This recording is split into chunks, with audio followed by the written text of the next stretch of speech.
बिस्मिल्लाहिर्रहमानिर्रहीम। अस्सलामुअलैकुम। Physics grade 9 physical quantities and measurements, lecture number 8, measuring instruments and metre rule. आज का जो हमारा टॉपिक है इसमें हम लोग मेजरिंग इंस्ट्रूमेंट्स क्या होते हैं और इसके अलावा एक सिंपल मेजरिंग इंस्ट्रूमेंट है जो आप लोग अपनी रोज़मर्रा ज़िंदगी में इस्तेमाल करते हैं, मीटर रूल, इसके ऊपर डिस्कस करेंगे। मेजरिंग इंस्ट्रूमेंट्स या पैमाइशी आलात क्या हैं, इसकी जो डेफिनेशन है वो ये है कि measuring instruments are the devices to measure physical quantities. तो हम लोग अपने इनिशियल लेक्चर्स के अंदर ये बात कर चुके हैं कि आपके पास फ़िज़िकल क्वांटिटीज़ क्या होती हैं। तो physical quantities are the quantities those can be measured, जिनकी आप लोग पैमाइश कर सकते हैं, जिन क्वांटिटीज़ को आप लोग मेजर कर सकते हैं, वो फ़िज़िकल क्वांटिटीज़ हैं। और हम लोगों ने ये बात भी की थी कि फ़िज़िक्स को आप लोग साइंस ऑफ मेजरमेंट भी कहते हैं, क्योंकि फ़िज़िक्स डील करती है मेजरेबल क्वांटिटीज़ के साथ, फ़िज़िकल क्वांटिटीज़ के साथ फ़िज़िक्स जो है वो डील करती है। तो फिर फ़िज़िकल क्वांटिटीज़ को डिफरेंट क्वांटिटीज़ हैं तो उन्हें मेजर करने के लिए डिफरेंट नहीं होंगे। तो वो आपके पास बहुत सिंपल लाइक मीटर रूल से लेके आपके पास बहुत कम्प्लेक्स किस्म के या मॉडर्न डेज़ के जो इंस्ट्रूमेंट्स हैं वो भी इस्तेमाल किए जा सकते हैं। तो हम कुछ चंद एक के ऊपर डिस्कस करेंगे। तो जो मुख्तलिफ़ तरह की जो फ़िज़िकल क्वांटिटीज़ हैं लाइक लेंथ, मास, टाइम, ETC, तो आप पास उनको मेजर करने के लिए डिफरेंट डिवाइसेस आप लोग इस्तेमाल कर सकते हैं। फॉर एग्जांपल, लेंथ के मेजरमेंट के लिए एंशियंट टाइम के अंदर रोप का इस्तेमाल किया जा सकता था, अपने हैंड का इस्तेमाल करते हैं, फुट स्टेप्स वगैरह इस्तेमाल करते हैं। तो इनिशियली ये चीज़ें जो हैं वो इस्तेमाल हो रही थी।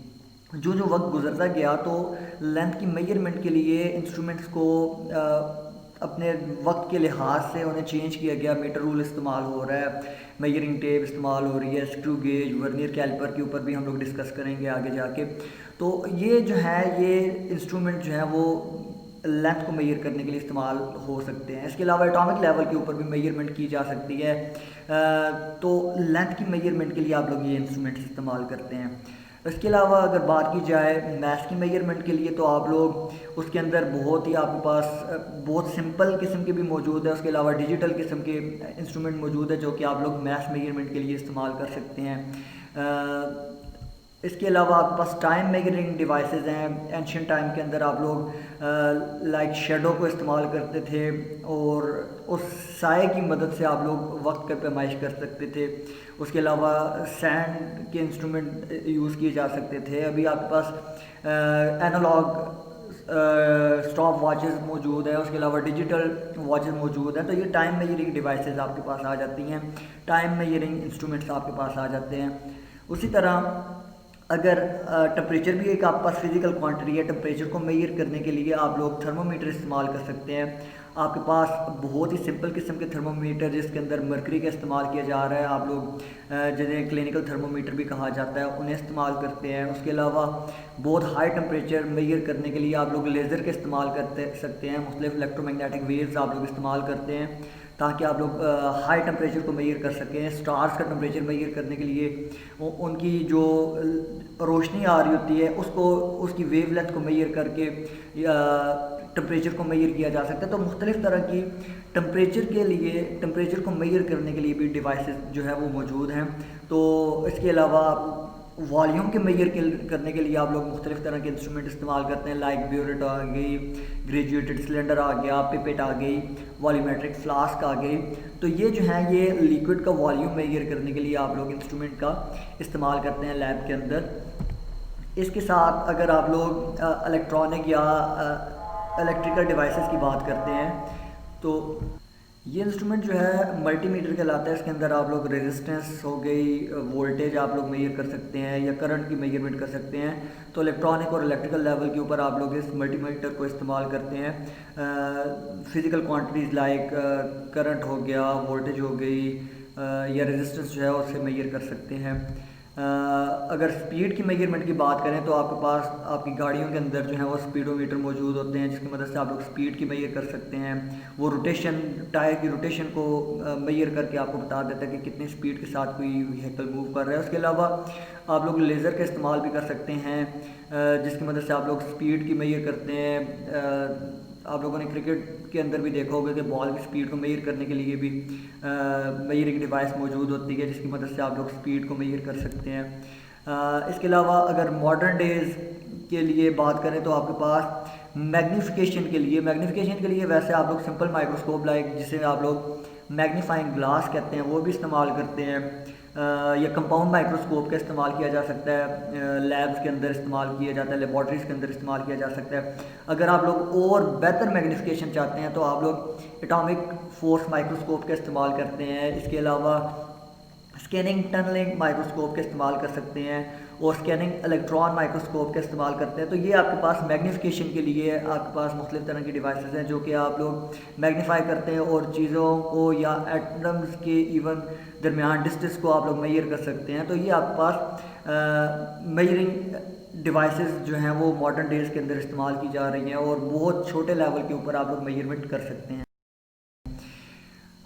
बात की जाए किसी भी मेजरिंग इंस्ट्रूमेंट के लीस्ट काउंट की बात की जाए तो least count basically minimum value होती है that can be measured on the scale of measuring instrument. किसी भी मेजरिंग इंस्ट्रूमेंट के ऊपर वो छोटी से छोटी वैल्यू जो आप लोग ठीक तरीके से मेजर कर सकते हैं। मुख्तलिफ तरह के मेजरिंग इंस्ट्रूमेंट्स होते हैं जिनके ऊपर जो ग्रेजुएशन हुई हुई होती है वो एक खास लेवल तक होती है, उस हद तक आप लोग उसकी ठीक पैमाइश कर सकते हैं। तो तमाम जितने भी आपके पास मेजरिंग इंस्ट्रूमेंट है उनकी एक ख़ास लिमिटेशन होती है। अगर आप लोग मिसाल के तौर पे एक मीटर रूलर की बात करें, आगे हम लोग उसी को डिस्कस करेंगे और उसी को एक्सप्लेन करते हैं ताकि आपको ये लीस्ट काउंट की बात समझ आ जाए। या थोड़ा सा और मैं बेहतर तरीके से अगर बताऊं कि आप लोग कोई किसी चीज़ की मास को मेजर करते हैं तो आपके पास एक डिजिटल बैलेंस है जो कि ग्राम्स के अंदर आपको ठीक पैमाइश करके देता है। तो आप 1 ग्राम को ज़्यादा बेहतर तरीके से पैमाइश कर सकेंगे। अगर आप उससे छोटे लेवल पे जाएंगे तो आप उसकी पैमाइश ठीक तरह से नहीं कर सकेंगे, वो एरर देगा आपको। तो लीस्ट काउंट जो है वो बेसिकली एक मेजरिंग डिवाइस की लिमिटेशन होती है कि ये इस हद तक जो है वो पैमाइश कर सकती है, इससे और कम लेवल पे जाएंगे तो वो उसकी पैमाइश ठीक तरह से वो नहीं कर सकेगी।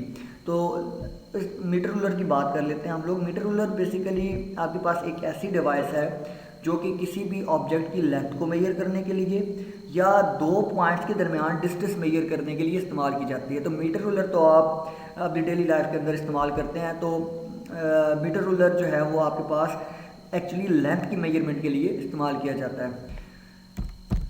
तो मीटर रूलर जो है उस अगर लेंथ की बात की जाए तो वो 1 मीटर बात करते हैं। तो 1 मीटर जो है वो आपके पास 100 सेंटीमीटर्स की इक्वल होता है।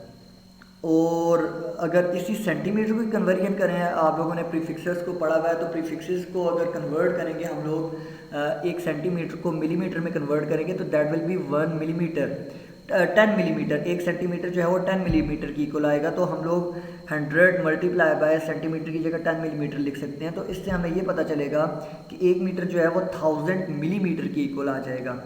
तो 1 सेंटीमीटर को आप लोग फर्दर और मिलीमीटर्स के अंदर भी डिवाइड कर सकते हैं। तो यहाँ से हमें एक और चीज़ पता चलती है कि एक जो मीटर रूलर होता है उसका जो लीस्ट काउंट है वो यहाँ पे मिलीमीटर है।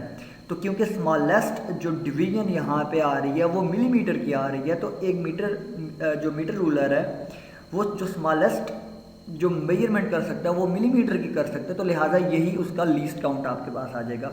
तो जैसा हम लोगों ने पहले डिस्कस किया था कि लीस्ट काउंट वो कम से कम एक मेजरमेंट होती है जो एक मेजरिंग इंस्ट्रूमेंट ठीक तरह से परफॉर्म कर सके, ठीक तरह से उसको मेजर कर सके, वो उसकी लीस्ट काउंट आता है। तो यहाँ पे छोटी से छोटी डिवीजन जो है वो मिलीमीटर आई है। तो 1 मिलीमीटर जो है वो 1 मीटर रूलर ठीक तरह से पैमाइश कर सकता है। अगर उससे कम लेवल आ जाएगा फिर हम लोग और इंस्ट्रूमेंट इस्तेमाल करते हैं लाइक वर्नियर कैलिपर या स्क्रू गेज, या और छोटे लेवल पे हम लोग बाकी इंस्ट्रूमेंट्स का एटॉमिक लेवल पे जाते हैं तो उनके इस्तेमाल करते हैं। तो एरर जो है वो बेसिकली हो सकता है कोई भी आप लोग रीडिंग लेते हैं तो वहाँ पे आपको एरर मिल सकता है। तो आम तौर पे मीटर रूलर के अंदर जो एरर आपको मिलता है वो आपको पैरालेक्स एरर मिलता है। पैरालेक्स एरर एक्चुअली होता क्या है? पैरालेक्स एरर ये है कि अगर आपकी आँख की पोजीशनिंग ठीक नहीं है, आप लोग ठीक तरह से व्यू नहीं कर रहे, आप साइड वाइज होके देख रहे हैं, किसी भी रीडिंग को ले रहे हैं, तो आपको वहाँ से पैरालेक्स एरर मिलेगा। पैरालेक्स एरर बेसिकली आपकी इनकरेक्ट पोजीशनिंग ऑफ आई की वजह से है। मिसाल के तौर पे आप लोग क्रिकेटिंग फील्ड के अंदर जाते हैं तो अंपायर जो है वो किसी भी इवेंट को देख रहा होता है तो वो बिल्कुल वाइड को अगर बिल्कुल साइड पे होके खड़ा होकर देखेगा तो वो ठीक तरह से जज नहीं कर पाएगा।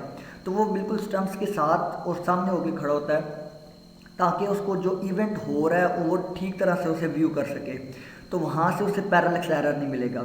तो सबसे बेहतर चीज़ ये है कि आपकी आँख की पोजीशन ठीक होनी चाहिए ताकि आपको पैरालैक्स एरर ना मिले, आपकी जो मेजरमेंट है, आपकी जो रीडिंग है वो उसके अंदर गलती ना हो और आपकी रीडिंग जो है वो एक्यूरेट हो। तो ये मेन एरर है। उसके अलावा आपके पास एरर और भी राइज हो सकते हैं, जिसके अंदर सिस्टमैटिक एरर आ सकता है, रैंडम एरर आ सकता है, या पर्सनल एरर आ सकता है। किसी भी जो बंदा है उसे अगर आप इंस्ट्रूमेंट के इस्तेमाल का नहीं पता, वहाँ पे आपके पास एक पर्सनल एरर आ जाता है। सिस्टमैटिक एरर, अगर आपके पास जो इंस्ट्रूमेंट आप यूज़ कर रहे हैं वही इंस्ट्रूमेंट ही ठीक नहीं है तो सिस्टमैटिक एरर आ जाता है, या एनवायरमेंटल इफेक्ट्स की वजह से कुछ एरर आते हैं तो वो आपके पास रैंडम एरर कहलाते हैं, तो वो भी आपके पास एरर आ जाते हैं। लेकिन यहाँ पे मीटर रूलर तो आम बिल्कुल सिंपल सी डिवाइस है, वहाँ पे आमतौर पे इस तरह के एरर्स आपको मिलते नहीं हैं, लेकिन ये पैरालैक्स एरर आपको मिल सकता है कि आपकी आँख पोजीशन ठीक अगर ना हो तो इसे करेक्ट करने के लिए आप लोग क्या करेंगे, अपनी रीडिंग को बेहतर बनाने के लिए आप लोग क्या करेंगे, तो सबसे मेन चीज़ जो है, for accurate measurement the I must be always be placed vertically above the mark being read, this is avoid the parallax error. तो पैरालैक्स एरर को रिमूव करने के लिए आप लोगों ने अपनी आँख जो है वो ठीक पोजीशन पे रखनी है, बिल्कुल वर्टिकली अबव द मार्क जिसे आप लोग रीड कर रहे हैं उसके ऊपर होना चाहिए, कुछ इस तरह से कि आपके पास करेक्ट मेजरमेंट आप लोग ले सकते हैं। बिल्कुल आप लोग जिस पॉइंट को मेजर कर रहे हैं उसके ऊपर वर्टिकली बिल्कुल ऊपर से देखेंगे आप लोग। अगर आप लोग साइड वाइज देखेंगे तो आप लोगों को पैरालैक्स एरर मिलेगा, तो इस तरह से आप लोग इसे रिमूव कर सकते हैं। तो ये तो था आपके पास मीटर रूलर की मेजरमेंट और उसका इस्तेमाल इस तरह से आपके पास होता है। नेक्स्ट हम लोग लेंथ की मेजरमेंट के लिए वर्नियर कैलिपर को डिस्कस करेंगे और स्क्रू गेज को डिस्कस करेंगे। होप सो यहाँ तक आप लोगों को क्लियर होगा। नेक्स्ट इंशाल्लाह हम लोग वर्नियर कैलिपर के ऊपर नेक्स्ट लेक्चर के अंदर डिस्कस करेंगे।